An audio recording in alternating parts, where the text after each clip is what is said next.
इस कार्यक्रम के पुण्यार्चक हैं शशांक जी के स्वास्थ्य लाभ हेतु स्वर्गीय श्री सुरेश जी जैन, धर्मपत्नी स्वर्गीय श्रीमती शिरोमणि जैन की स्मृति में श्री शशांक जैन, धर्मपत्नी श्रीमती कुमकुम जैन, पुत्र उमंग जैन, पुत्र वधू प्राची जैन, पौत्र निमित्त जैन, पौत्री अक्षिता जैन, पता कृष्णा नगर दिल्ली, बेटी दामाद श्री अंकुर जैन, श्रीमती मानवी जैन, नातिन स्तुति जैन, अग्रिमा जैन, श्री कमलेश कुमार जैन, श्रीमती निर्मला जैन, नई दिल्ली, पुत्री एवं दामाद श्रीमती भावना जैन, श्री आशीष जैन, नातिन कुमारी योशी जैन, गुरुग्राम हरियाणा, पुत्री एवं दामाद श्रीमती दीपाली जैन, श्री अनुराग जैन, नाती मास्टर कियान जैन, सिंगापुर, श्री अशोक पहाड़िया, श्रीमती मंजू पहाड़िया, अनिरुद्ध पहाड़िया, सपना पहाड़िया, अश्विनी पहाड़िया, पल्लवी पहाड़िया, आर्जव, अव्यान, अद्वैत एवं अनाया पहाड़िया, कोटा। श्री राजकुमार जी, श्रीमती अनीता जी टोंगिया, जयपुर, राजस्थान।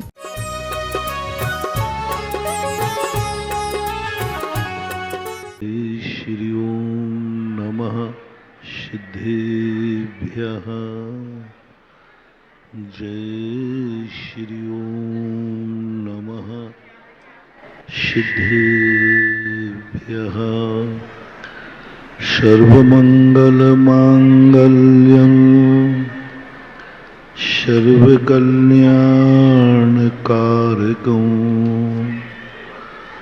प्रधानं सर्वधर्माणां जैनं जयतु शासनम्। पंच परमेष्टि भगवान की आचार्य श्री गुरुवर कुंद कुंद महाराज की, आचार्य श्री गुरुवर विद्यासागर महाराज की।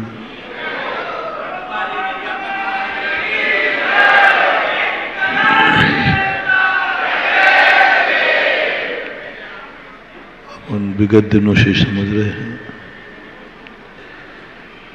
कितने प्रकार के व्यक्ति होते हैं। ये प्रकार के व्यक्तियों की जो चर्चा है ना, ये तो समझाने के लिए। जैसे समझाते समझाते मैं कहता हूं कि ऐसा फलाना व्यक्ति आगरा का होगा। ये जो कथाएं होती हैं ना, ये कथाएं किसी व्यक्ति विशेष की नहीं होती। ये तो कथन करने में किसी को पात्र बनाना पड़ता है, कोई ना कोई टारगेट बनाना पड़ता है, कोई ना कोई लक्ष्य बनाना पड़ता है कि आप किसके लिए कहना चाह रहे हैं। ये जो बात आप कह रहे हैं 1 महीने से, किसके लिए कह रहे हैं, आप प्रश्न उठा सकते हैं। तो मैं क्या जवाब दूं? 1 महीने से मैं बोल रहा हूं, किसके लिए बोल रहा हूं? मुझे कुछ ना कुछ तो कहना पड़ेगा। भारत के लिए बोल रहा हूं, उत्तर प्रदेश के लिए बोल रहा हूं, आगरा के लिए बोल रहा हूं, फलाने चंद के लिए बोल रहा हूं। ये सब चीजें वस्तुतः पूज्यवर उमा स्वामी महाराज ने कहा, तुम ये सब बोलते जाओ बोलते जाओ। सत्य क्या है? जो कुछ भी बोल रहे हैं वह सब एक ही व्यक्ति की कहानी है, दो नहीं। और वो स्वयं की कहानी है, किसी दूसरे की नहीं। जितने पात्र अपन ने बनाए, कोई ऐसा होता है स्वच्छंद होता है, कोई वरदान देता है, कोई वरदान लेता है। ये सब नाना प्रकार के लोग हमने समझाने के लिए प्रस्तुत किए। किसी का नाम लिया तो वो एक तकिया कलाम होता है, कहीं ना कहीं व्यक्ति को टिकना है, किसी को आधार बना लेता है। अब कहीं ना कहीं हमें कोई आलम्बन लेना है, वो आलम्बन मात्र ठीक है। जैसे आप भजन पढ़ते ना, तो जैसे अंतरा बदलते हो तो पहली 2 पंक्तियां बार बार दोहरा दो। वो बार बार एक बार सुना दी, अब क्यों सुना रहे? लेकिन हर 4 वर्दियों के बाद वो पंक्ति लाओगे। जैसे अपन प्रवचन में बीच में बोल बोल करके बीच में तकिया कलाम में जगदीश बाबू को ला देते हैं। अब बीच में आपको लेना एक ना नहीं, बेचारा सीधा साधा, वो तो बेचारा सुन भी नहीं रहा, बैठा बैठा नींद काट लेता, फिर भी हम उसी को,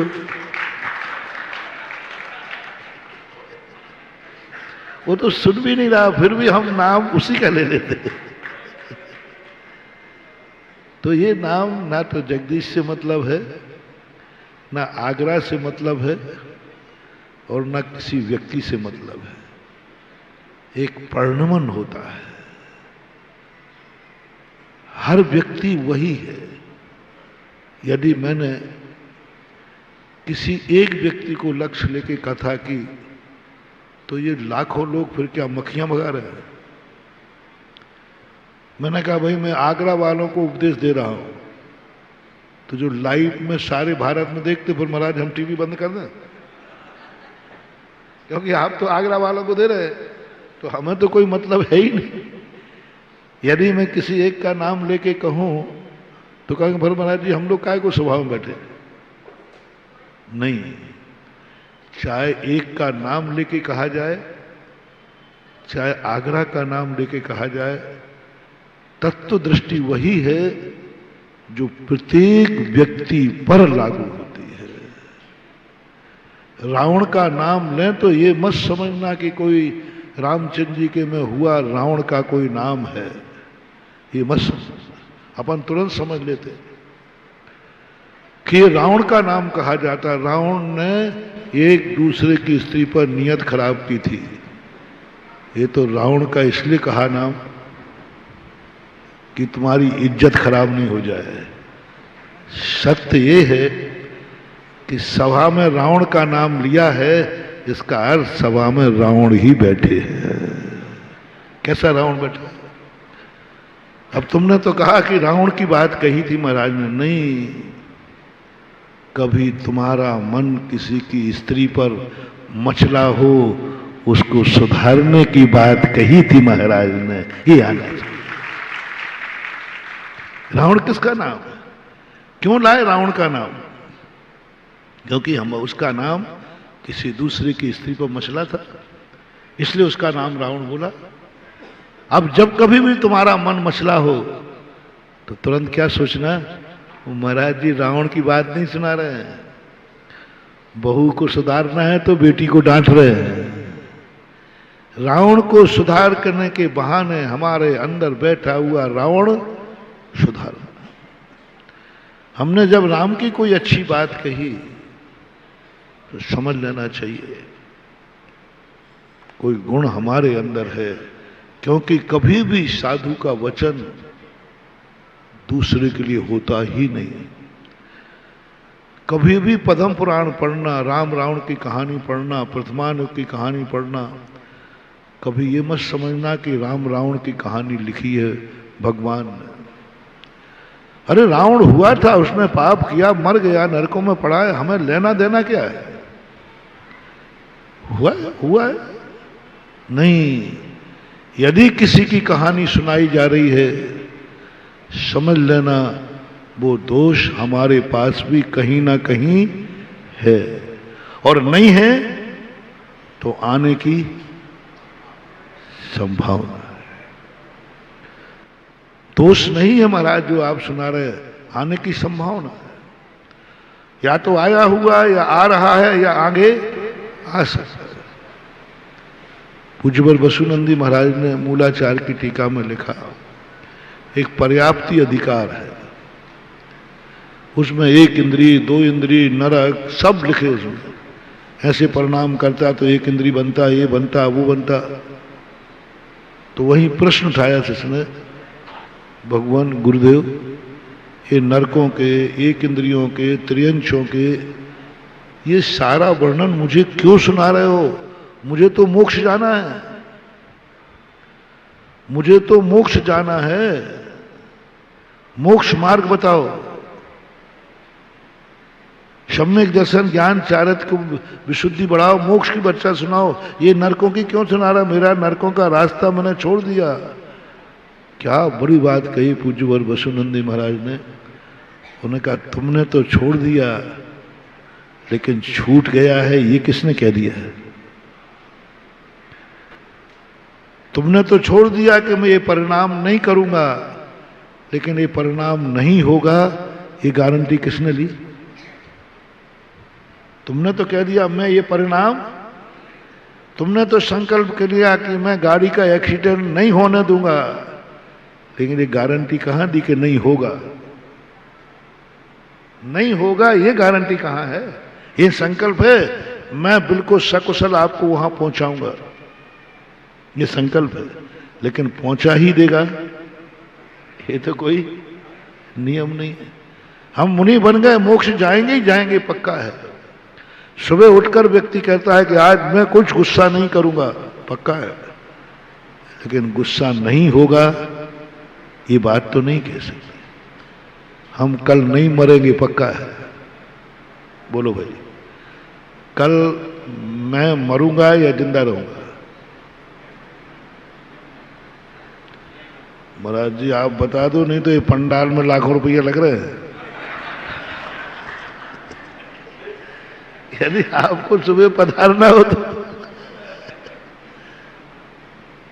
किस आशा पे बना रहे हैं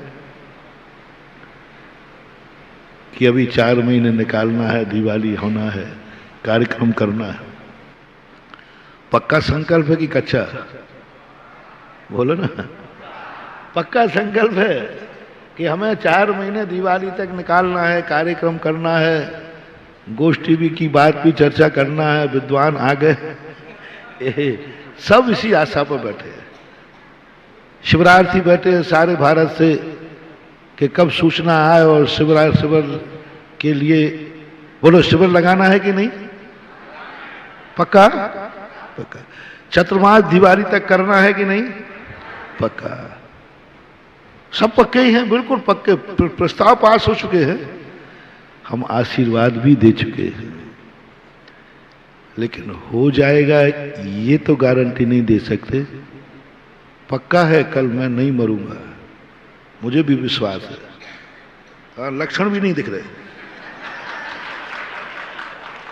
लक्षण भी, लेकिन नहीं मर सकता हूं ये गारंटी कौन दे सकता है?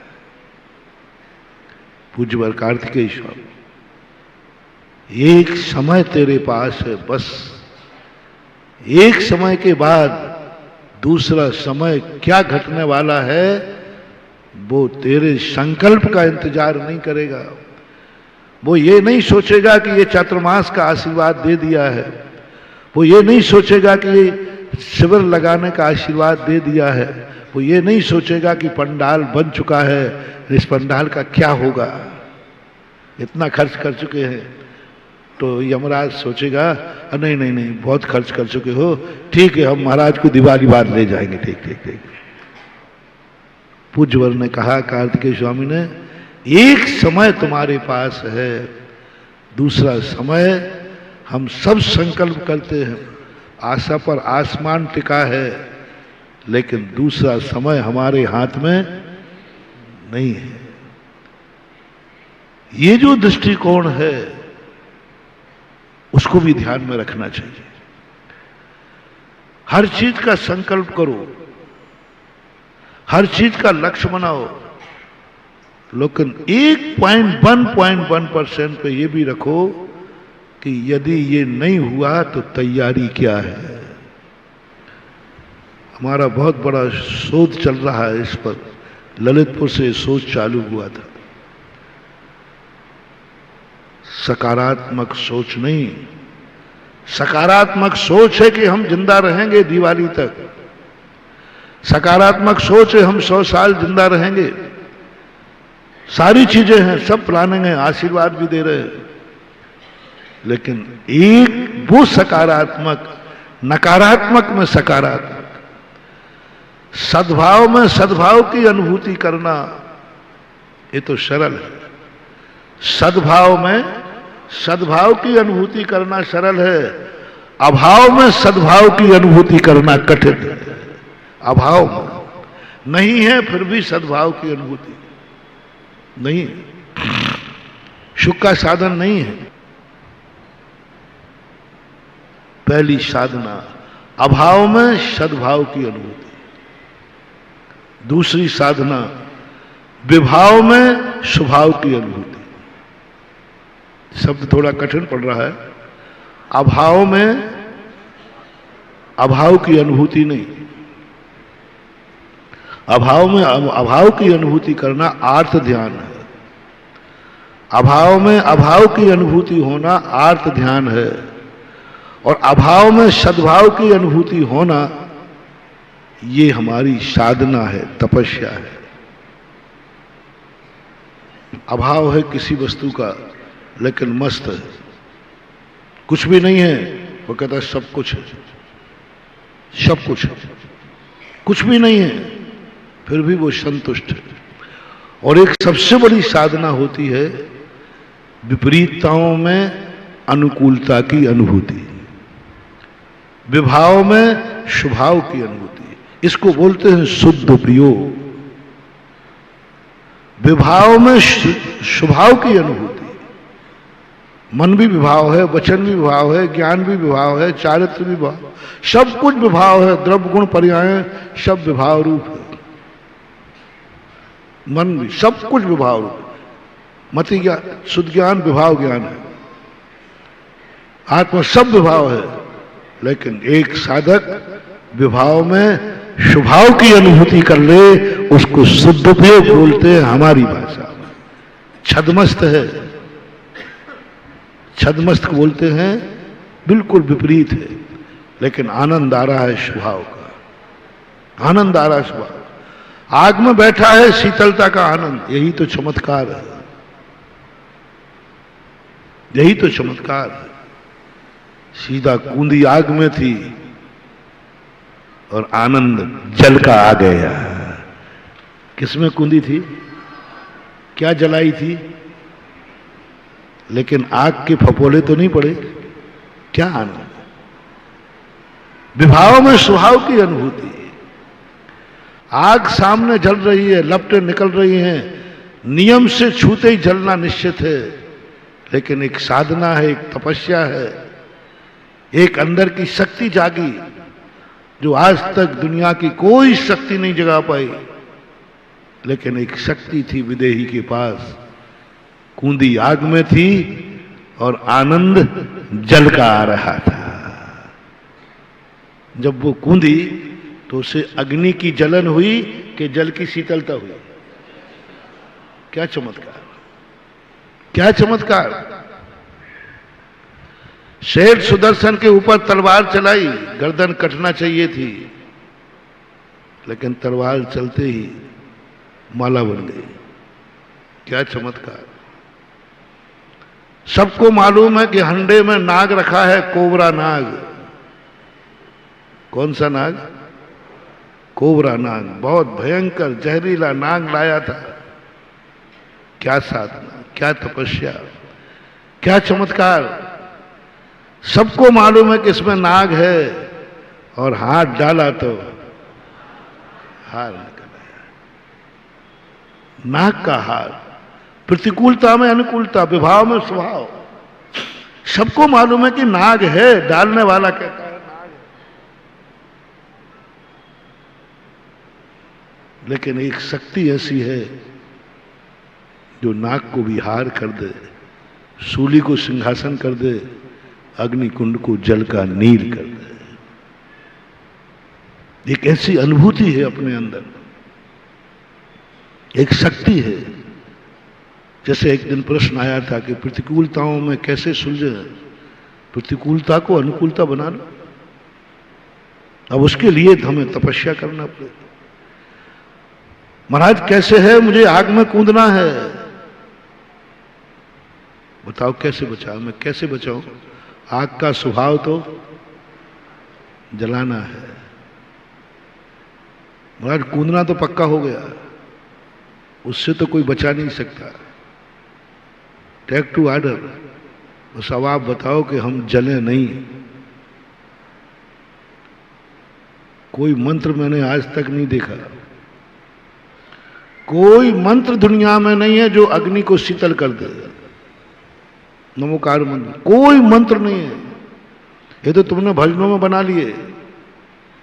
नमोकार मंत्र ने अग्नि को नीर का कुंड कर दिया, मैंने खूब अच्छी तरह पढ़ लिया, कुछ नहीं हुआ है। नमोकार मंत्र में ताकत ही नहीं। नमोकार मंत्र ये करने लग जाए तो कबाड़ा हो जाए। एक नमोकार मंत्र को फू, अग्नि बुझ जाएगी। कहीं आग लग जाए तो फिर जब आगरा के पंचकड़ा में आग लगी तो मैंने खूब मंत्र फेंके, कुछ नहीं हुआ। नहीं तो जब भी आग लगे नमो रेहंताड़म फू, काय को फिर अग्निशामक मंगाना, जो टंकियां मंगाते हैं, क्या बोलते हो, फायर ब्रिगेड वाले अग्नि, काय को बनाना? नमोकार मंत्र काफी है, कुछ नहीं होना। आज तक किसी भी मंत्र से कितने बड़े साधक क्यों रहे हो, अग्नि को शीतल कोई नहीं कर पाया। नाथ एक गुण है अपनी आत्मा में, वो अरहंत के नाम से नहीं, सिद्ध के नाम से नहीं, ये तो पर हैं। कूदना हमें है और अग्नि का जल बनाएंगे भगवान, आचार्य, उपाध्याय, साधु, सिद्ध भगवान, ये तो पर है, ये कोई काम आने वाले नहीं है। अपने अंदर एक शक्ति है, भगवान के पास नहीं है। भगवान की शक्ति भगवान के काम आएगी, हमारे काम नहीं आएगी। भगवान के हाथ में ये दुनिया सौंप दी जाए ना तो इतनी पापी हो जाएगी कि पाप के अलावा कुछ बचेगा ही नहीं। क्योंकि भगवान तो बहुत दयालु है, तुम कितनी पाप करना, भगवान घनी खम्मा अन्नदाता, भगवान के जा ठीक कोई बात नहीं, वो तो दयालु है, वो तो माफ कर देगा तुरंत। साधु का गुस्सा कितना, हम साधुओं को ये समाज सौंप दी जाए ना तो इतनी बिगड़ जाएगी, इतनी बिगड़ जाएगी कि कोई सुधरा हुआ रहेगा। क्योंकि साधु को ज्यादा गुस्सा आता नहीं, साधु का गुस्सा है प्रणाम पर्यंत।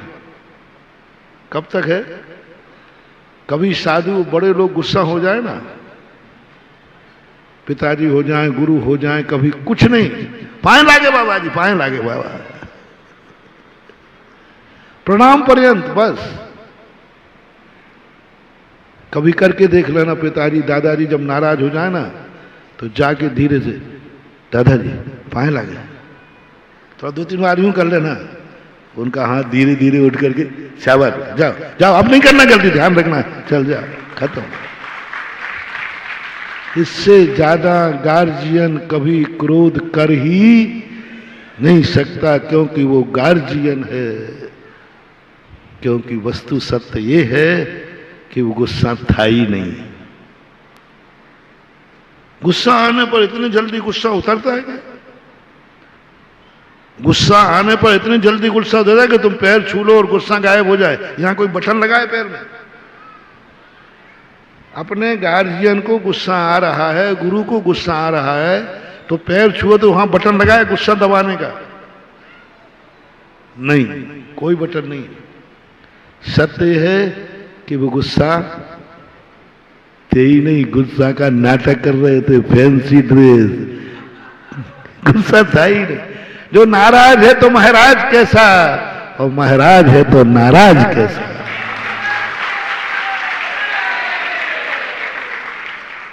बहुत सोमदेव ने लिखा नीति वाक्यार्थ में, मां, गुरु, गार्जियन, रक्षक, राजा, ये कभी क्रोध नहीं करते अपनी प्रजा पर, क्रोध का नाटक करते, फैंसी ड्रेस करते, दिखाएंगे क्रोध ऐसा। मां ऐसा क्रोध दिखाएगी, जिस समय बच्चे को क्रोध दिखाती ना तो गरम सलाई लेके दे, ध्यान रखना मैं जला दूंगी। जिस समय बच्चे को डांटती है उसकी आंखें देखो, ऐसे लग जाएगी तो खा जाएगी वो, लेकिन वो क्रोध है ही नहीं। कभी कभी बाप कहता है, इससे अच्छा तो होते ही मर जाता तू, अच्छा था, कम से कम ये दिन तो नहीं देखना पड़ता। ये शब्द किसी ने अपने बाप से सुने होंगे। क्या कहा बाबा? होते ही मर जाता, तो अब मैं मर ही गया हूं, मर ही जाता हूं, ठीक है। और 1 घंटे घर से थोड़ा बाहर निकल जाना, 1 घंटे नहीं आना, फिर देखो हालत क्या होती है।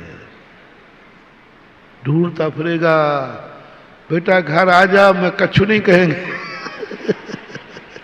पेपर में आता है गुमशुदाओं का, नहीं मैं कुछ नहीं कहूंगा, जो कुछ कही भली है सब बाप। गुस्सा था ही नहीं, गुस्सा का नाटक था।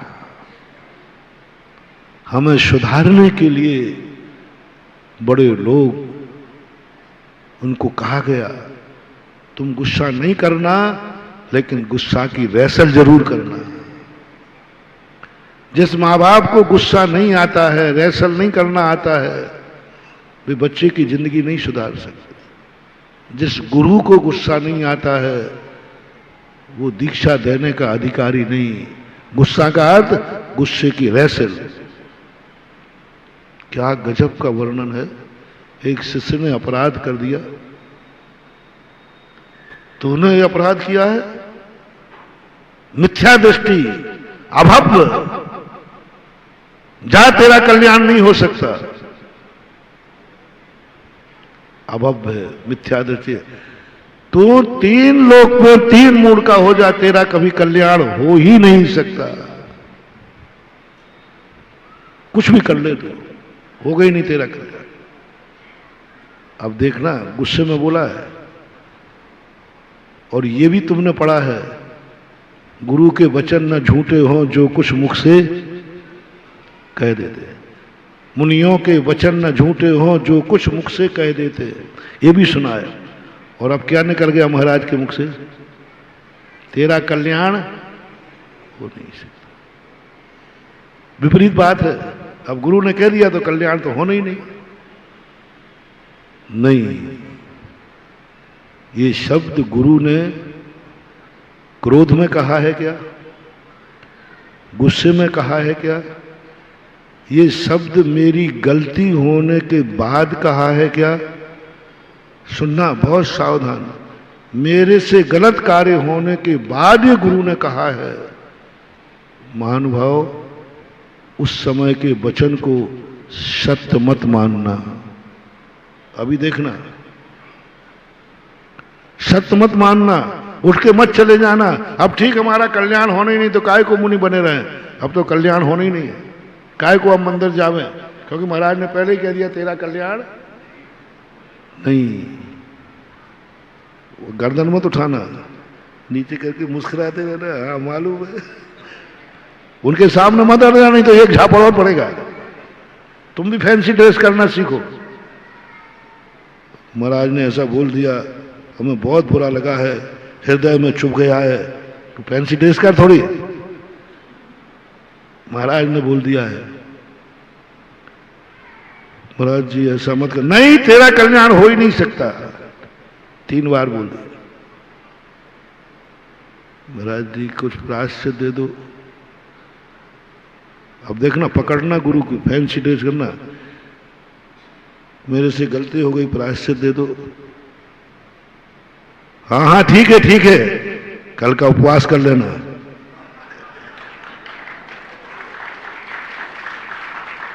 ओहो क्या बात है रे महानुभाव, जब कल्याण हो ही नहीं सकता तो उपवास क्यों दे रहा है? जब कल्याण हो ही नहीं सकता, कह दिया तेरा कोई कल्याण, तो फिर उपवास कहता था, मजा आ गया। उपवास देना बता रहा है कि कल्याण पक्का है। पापी का कल्याण, पापी का कल्याण, कितनी बड़ा पाप हो गया, पापी का कल्याण। गुरु ने कहा तूने ऐसा पाप किया, तेरा कल्याण नहीं होगा। और प्रायश्चित दे दिया तो इसका अर्थ है। और दूसरे नंबर पर जब का कल का उपवास कर लेना, जा और फलाने पेड़ के नीचे, फलाने शिला के ऊपर ध्यान में बैठ जा, आंख मत खोलना, ध्यान रखना, ध्यान रखना। पापी कहेगा, अभी वही बोल रहा है, पापी कहेगा, मुनि बन गया, इतनी अकल नहीं आई, कल्याण तो होना ही नहीं तेरा। और फिर भी कह रहा ध्यान में बैठ जाना, आंख मत खोलना। देखना ये सब कितने विपरीत, ये समझने वाला व्यक्ति समझ जाएगा। ध्यान में बैठ जाना, ध्यान रखना, हिलना डुलना मत, उपवास पूर्वक बैठना है। कल्याण तो तेरा होना ही नहीं, पक्का है। ओहो, देखना फैंसी ड्रेस देखना। जैसे वो शिष्य जाकर ध्यान में बैठ गया, गुरु महाराज का क्रोध देखना, चिंतन में आते, ओहो पाप किया तो क्या किया, पाप करने के बाद सुधार दिया। मैंने कह दिया कि तेरा कल्याण नहीं होगा तो भी प्रायश्चित मांग रहा है। मैंने पापी कह दिया है फिर भी पैर छू रहा है। मैंने पापी कह दिया, मैंने दुष्ट कह दिया, मैंने अभव्य कह दिया, मैंने मिथ्या दृष्टि कह दिया, जितने अशुभ शब्द थे सारे बोल दिए, उसके बावजूद भी हाथ जोड़े, उसके बावजूद भी पैर पड़ रहा है, उसके बावजूद भी कह रहा है ओहो मैं सुधारने में लगा हूं, ये सुधर गया। और उसी समय वही आचार्य जिन्होंने कहा तेरा कल्याण नहीं होगा मिथ्या दृष्टि, वही आचार्य पीछे उठा करके वो जहां शिष्य बैठा है उसकी 3 प्रदक्षिणा लगाते हैं, 3 बार नमोस्तु करके आते हैं। अभाग्य है मेरे, ऐसे शिष्य का दर्शन हो रहा है। गुरु, शिष्य का दर्शन गुरु। अभी ये तो सुना होगा तुमने कि शिष्य गुरु के दर्शन करके धन्य हो जाता है, अभाग्य हो जाते, हो मुझे गुरु का दर्शन हो गया।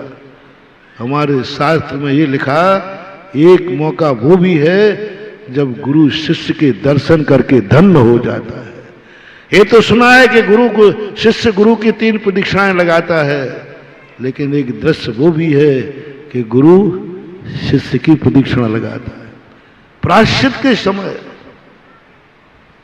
तो पहली बात, ये कभी गुस्सा होते ही नहीं है। ऐसे ही माँ, पिता, भगवान को कोई भी हो, जो गार्जियन है, मत समझना कितनी भी बड़ी गाली दे दे, समझ लेना ये गाली नहीं है, ये सुधारने का पैटर्न है। ये मौन नहीं हुए हैं। कभी तुम गुरु के पास जाओ, बोलेंगे नहीं, आशीर्वाद, अरे भैया महाराज तो बहुत नाराज है, सख्त नाराज है, आंख भी नहीं उठाई, आशीर्वाद भी नहीं दिया, घंटे भर बैठे रहे, बोले ही नहीं। कौन है वो? कौन है वो? पिताजी। बस। कौन है वो? मां। कौन है वो? गुरु। किसके गुरु? बोलो। मेरे गुरु हैं, मैं नाराज हो गए हैं, बोल ही नहीं रहे, आस्वाद ही नहीं दे रहे। महानुभाव, चूक मत करना, यदि गुरु है तो नाराज हो ही नहीं सकता। अब तुम बदमाश हो, नहीं बताओगे गुरु नाराज क्यों है। महाराज जी भैया देखो, महाराज जी को इतनी नाराजगी होना चाहिए, 3 दिन से महाराज बोल ही नहीं रहे, बात ही नहीं कर रहे हमसे, जाओ तो बोलते नहीं, मुंह और फेर लेते। अब बताओ भैया, साधु को इतनी नाराज होना चाहिए, मैं 3 दिन हो गए विदेश से आए हुए।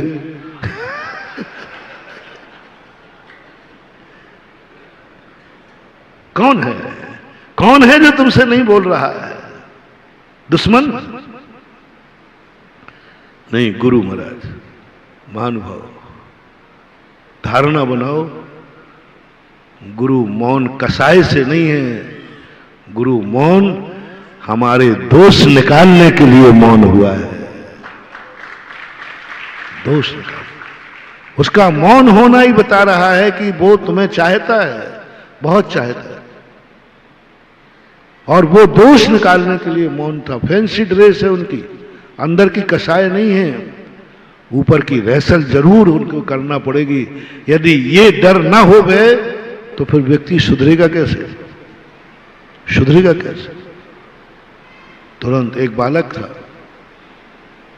उसने माँ ने कहा कि तू मंदिर जाएगा तभी रोटी मिलेगी। वो मंदिर नहीं गया, रोटी नहीं मिली। माँ एक दिन बहुत कठोर हो गई, स्कूल में जाके पहुंचा, तो मास्टर ने पूछा, बोलो कितने, दो दो कितने होते हैं? तो कहा दो दो चार रोटी। वो सोचा उत्तर तो सही दे रहा है, रोटी क्यों बोल रहा पीछे से? तीन और दो कितने होते हैं? पांच रोटी। हर चीज में रोटी लगा रहा है।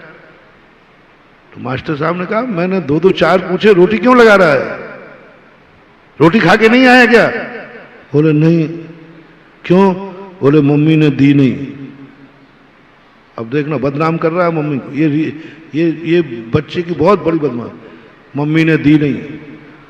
मम्मी ने बिना रोटी दिए बोल दिया। मम्मी बहुत निर्दयी है तेरी। हाँ, बहुत कसाई है तेरी, रोटी नहीं दी। हाँ मास्टर साहब, बिल्कुल रोटी नहीं दी और भूखे भेज दिया मुझे। तुम यदि महाराज के बाद मेरे पास आओ और मैं नहीं बोलूं और डांट भी दूं, उठो यहां से। करना धरना तो कुछ है नहीं, समय खराब करना है। नीचे आके क्या कहोगे? क्यों भैया, हमारा क्या बात है? भैया महाराज ने डांट दिया, बोले ही नहीं। बोले तो ऐसे जोर से बोले, डांट दिया। तो इसका अर्थ है, वो सामने वाला कहेगा महाराज को इतना गुस्सा नहीं करना चाहिए। तुम क्या कहोगे? जल्दी बोलो, बोलो बोलो, जल्दी बोलो। हाँ हाँ, महाराज को गुस्सा नहीं करना है। देखो अब तुम अपने गुरु की बुराई सुन रहा है। सामने महाराज को, तुमने महाराज को, अरे भाई घंटे भर बैठा, हाथ जोड़े, क्षमा मांगी कि महाराज जी गलती हो गई हो, कछु गलती हो। अरे वो तो बस, तो भैया ये तो गलत है महाराज की बात। महाराज को इतना गुस्सा तो नहीं करना चाहिए। तो बोलो तुम्हें कैसा लग रहा है? अब तुम्हारे गुरु की बुराई हो रही है और तुम्हारा समर्थन हो रहा है, कैसा लग रहा है? बहुत बढ़िया। और हमसे नहीं बोलोगे? ऐसे ही बदनाम हो गए महाराज जी, तुम ऐसे ही हो गए। हमसे नहीं बोले? हाँ हाँ भैया, ऐसा तो नहीं होना चाहिए। और महाराज जी ने इतना जोर से डांट दिया है। अच्छा, आजकल तो महाराज की भाषा समिति नहीं रही, तो तुम्हें कैसा लग रहा है? हाँ हाँ, महाराज को तो अब बोलने का कुछ है ही नहीं, जो मन में आया बोल देते महाराज, है ना। अब तुम हाँ में हाँ मिला रहे हो, हाँ में हाँ मिला रहे हो। वो सामने वाला तुम्हारे गुरु की बुराई कर रहा है और तुम हाँ में हाँ मिला रहे हो। हाँ भैया, ऐसे कठोर शब्द बोले, महाराज को ऐसे बोलना चाहिए, भाषा समिति नहीं है। तुम्हें खुशी हो रही है? हाँ ऐसे ही है महाराज, यही है। मैंने गलत नंबर डायल कर लिया चतुर्मास के लिए। अरे क्या क्या महाराज सुना रहे हैं, वो तो आगरा वालों। बाहर वाले पूछे, क्यों भैया क्या हाल चाल? हमारे संबंध में जरूर पूछते। और किसी का चतुर्मास कहीं हो रहा हो, बिहार कहीं हो रहा हो, कहीं से फोन नहीं आते कमेटी के पास। लेकिन मैं जहां पहुंच जाऊं, नियम से फोन जरूर आते कमेटी को, क्योंकि उन्हें मालूम है कि महाराज जी जहां हैं वहां कोई हलचल ना हो।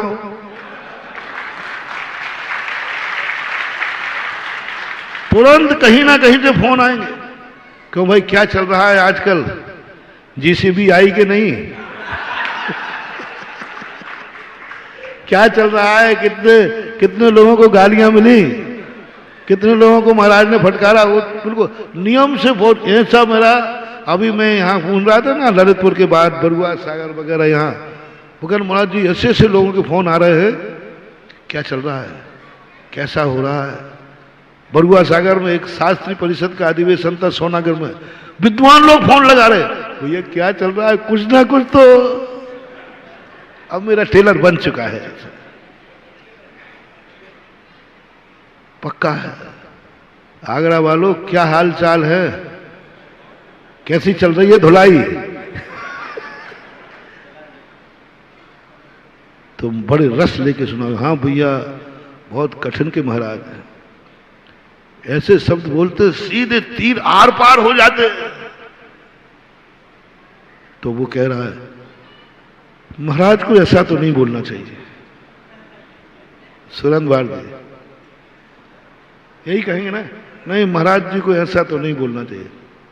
और तुम वो सामने वाला इतनी नमक मिर्ची मिला के कहेगा अब सुरेंद्र भारती हमारा पक्का भक्तों में है, जानता है। जब तुम लोग जब मिला के मिलाओगे नमक मिर्ची, यदि ऐसा बोला है तो महाराज को ऐसा नहीं बोलना चाहिए, आ ही जाएगा, आ ही जाएगा। महाराज को ऐसा नहीं बोलना चाहिए, 3 दिन से नहीं बोले, ये तो अच्छी बात नहीं। महाराज की कसाई तो जल रेखा के समान होती है, तुरंत आई वो चली गई, 3 दिन हो गए। हाँ भैया, कल युग में यही महाराजों के लक्षण हैं। 3 दिन हो गए महाराज नहीं बोले कसाय में, महाराज को ऐसा नहीं होना चाहिए। तुम हाँ में हाँ मिलाए जा रहे हो, तुम्हें बड़ा आनंद आ रहा है। जैसे ही मैडम ने माँ की बुराई की, बड़ा खुश हो रहा है, और मत दे मुझे रोटी, ऐसे ही बदनाम करूंगा तुझे, और मत दे रोटी। देखा मैडम क्या कह रही है, बड़ी कसाई में माँ है, निर्दयी मना है। और पूछा क्यों रे, तेरी माँ कहीं सौतेली तो नहीं है? सब बोला, और तुम बालक को आनंद आ रहा है। मैडम ने उठा के फोन कर दिया कि भाई ये कोई माँ के लक्षण है क्या? बेटे को भूखा स्कूल भेज दिया। तो जब माँ ने बताया, माँ मैडम भूखा किस लिए भेजा है, ये तो उससे पूछ, क्यों नहीं दी रोटी, ये नहीं बताया? बोले ये तो नहीं बताया, ये नहीं बताया। मैंने कहा था बेटा मंदिर में बैठा है, यहां मंदिर के दर्शन करके चला जा। तो मैडम ने कहा बेटा ये तो तूने बताया ही नहीं कि गलती मेरी थी इसलिए रोटी नहीं मिली। कोई बालक नहीं बताएगा, तुम भी नहीं बताओगे आगरा के लोगों कि महाराज ने कठोर शब्द कैसे बोला। मेरा गुरु है, कठोर बोल नहीं सकता, मेरा बाप है, थप्पड़ मार नहीं सकता, और थप्पड़ मारा है तो कोई ज्ञानी होगा ना, चाणक्य जैसा बुद्धिमान कोई होगा ना, तो वो कुछ नहीं करेगा, तुरंत कहेगा मां ने रोटी नहीं दी, नियम से तूने कोई गलती की है, अन्यथा ऐसी मां हो ही नहीं सकती कि बेटे को भूखा भेज। कौन है वो तुम्हारे? बोले गुरु महाराज हैं।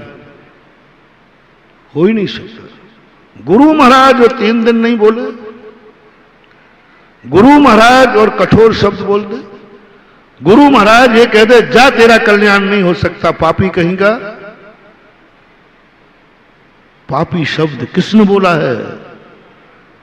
गुरु महाराज तो नहीं बोल सकते, नहीं, असंभव। आकाश के तारे जमीन पे आ सकते हैं, लेकिन गुरु कभी अपने बेटे को पापी नहीं बोल सकता। बाप कभी अपने बेटे को नहीं कह सकता होते ही मर जाता, निपुता ठीक था, हो ही नहीं सकता, पिता पुराण में ही नहीं लिखा। गुरु के मुख से ये शब्द निकल ही नहीं सकता, और कल ही निकला था, कल ही निकला था। और आगम क्या कहते हैं, चाणक्य की नीति क्या कहती है, सोमदेव की नीति क्या कहती है? नहीं। आकाश के तारे, सूर्य पश्चिम से उग सकता है, गुरु के मुख से तुझे पापी शब्द नहीं निकल सकता।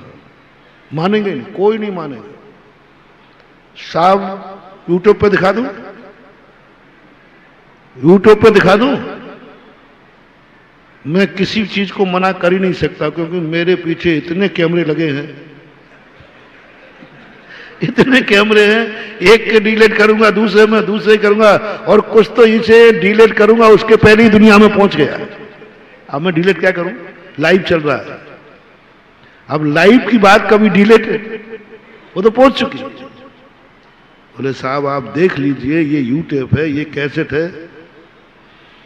नीतिकार कहते हैं सब कुछ दिखा दो, हो ही नहीं सकता, गुरु के मुख से पापी शब्द निकल ही नहीं सकता।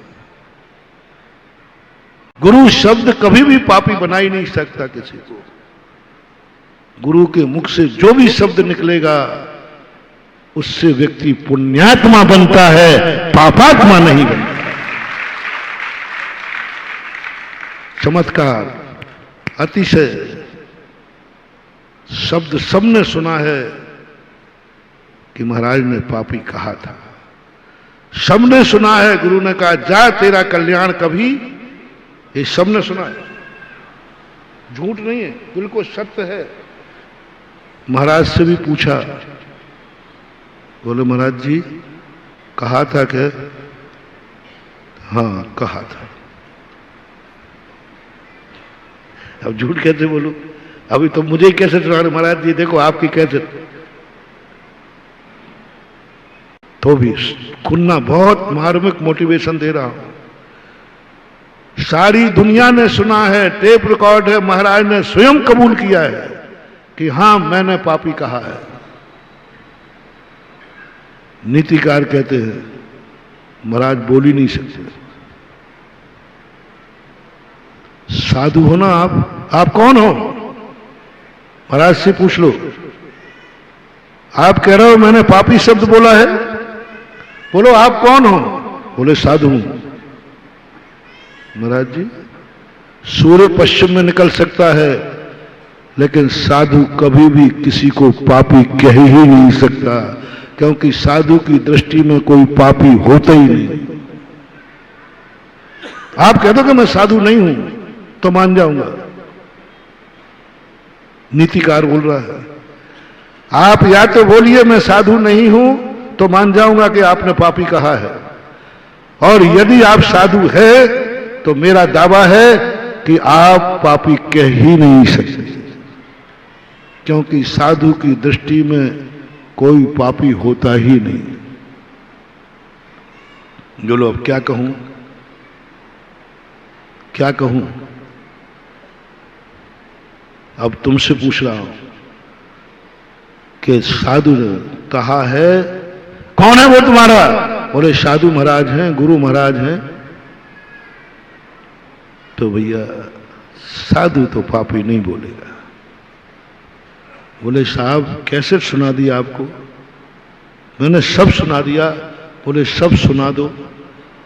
ये कोर्ट की अदालत नहीं है जहां दो झूठे गवाहों में झूठे को सजा हो जाए। कानून अंधा होता है, धर्म और धर्मात्मा कभी अंधा नहीं होता। कानून अंधा है, दो गवाह झूठे मिल जाएं तो बोलो झूठे को भी सजा हो सकती है कि नहीं होती है? दो चार गवाह ला के इकट्ठे कर दो, सजा भूल जाएगी। यहां नहीं, 100 लाख गवाह इकट्ठे कर दिए, पूरा स्पष्ट वीडियो दिखा दिया, कैमरे में दिखा दिया, नहीं, बस तुम तो इतना बता दो कौन है ये। यदि तुमने कहा ये साधु है ही नहीं तो फिर जरूर कहा होगा, फिर जरूर कहा होगा, पक्का है।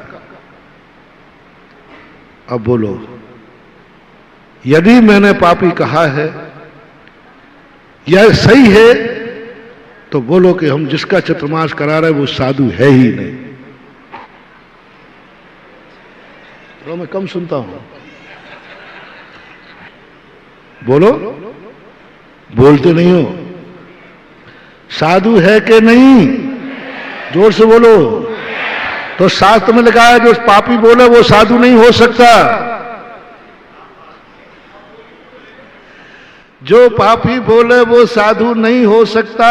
जो बेटे को भूखा रखे वो मां नहीं हो सकती। बात खत्म।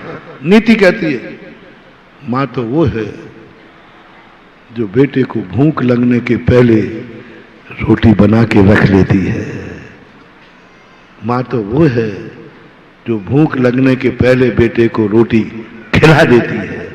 एक दिन कन्हैया का सुनाया था ना उन्हें, कन्हैया का सुनाया था कि कन्हैया ने कहा मां तेरा नाटक मुझे समझ में नहीं आया, भूख मुझे लगती, चिंता तू क्यों करती है? जब तुझे भूख लगेगी मैं मांग लूंगा। बोले बेटा तू भिखारी नहीं है जो मांगने पर दूं, मैं तेरी मां हूं, तेरे मांगने के पहले रोटी दे देना ये मां का काम है।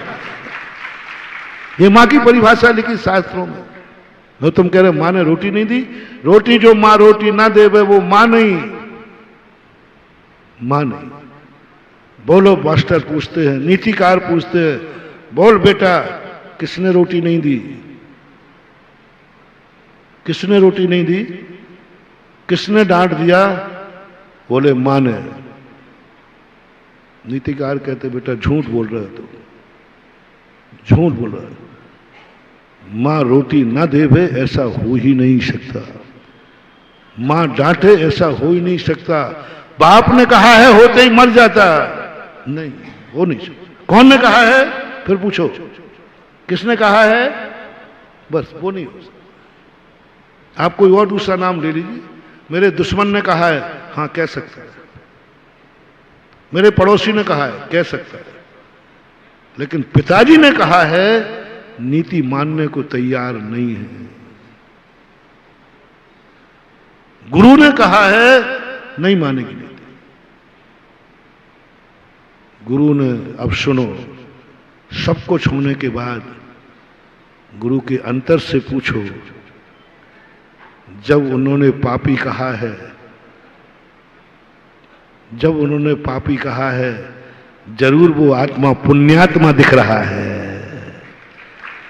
यदि पुण्यात्मा नहीं दिखता तो वो पापी कहते ही नहीं। यदि वो शुद्ध नहीं दिखता तो प्रायश्चित देते नहीं, और यदि शुद्ध नहीं दिखता तो उस पापी की 3 प्रदक्षिणा लगा के नमस्कार करते नहीं। बोल रहे हैं पापी, दिख क्या रहा है? बबूल का बीज बोया जा रहा है, और फल कौन से आना है? कहा पापी जा रहा है, लेकिन पापी जिसको कहा है उसमें महाराज को पुण्यात्मा दिख रहा है, तभी उन्होंने अपने मुंह को खराब किया है। ये पापी नहीं बोले हैं, ये पुण्यात्मा के खेत में खाद डाला है। बोलो गेहूं कैसा होता है? गेहूं गंदा होता है कि अच्छा होता है? लेकिन खाद कैसा होता है? गंदा होता है, बहुत गंदा होता है, छूने लायक नहीं होता, दुर्गंध होती है, छुओ तो स्नान करना पड़ता है। लेकिन वो खाद कहां डाला?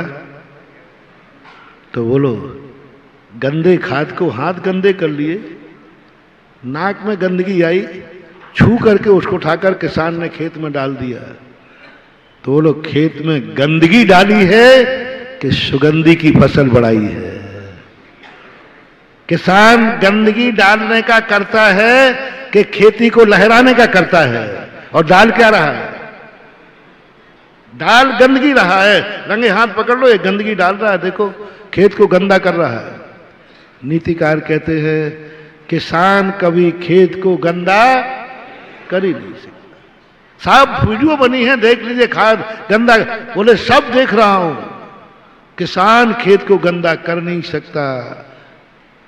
किसान तो सदा खेत को सुगंधित करता है, शस्य श्यामला करता है, हरा भरा करता है, गंदा कभी करते ही नहीं, हो ही नहीं सकता।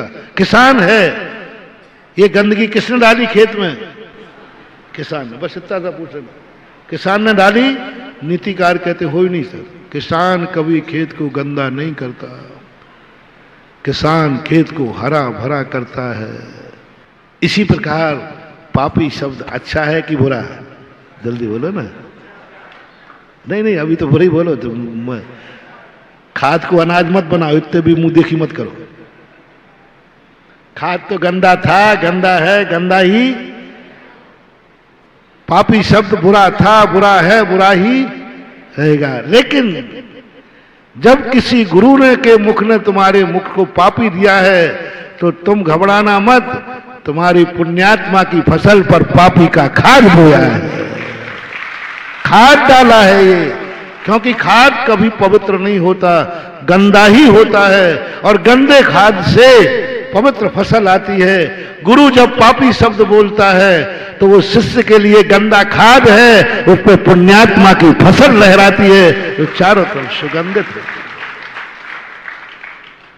कौन समझेगा इस रहस्य को? नीतिकार सिद्धांतकार भी नहीं समझ, सिद्धांतकार नहीं समझ पाए।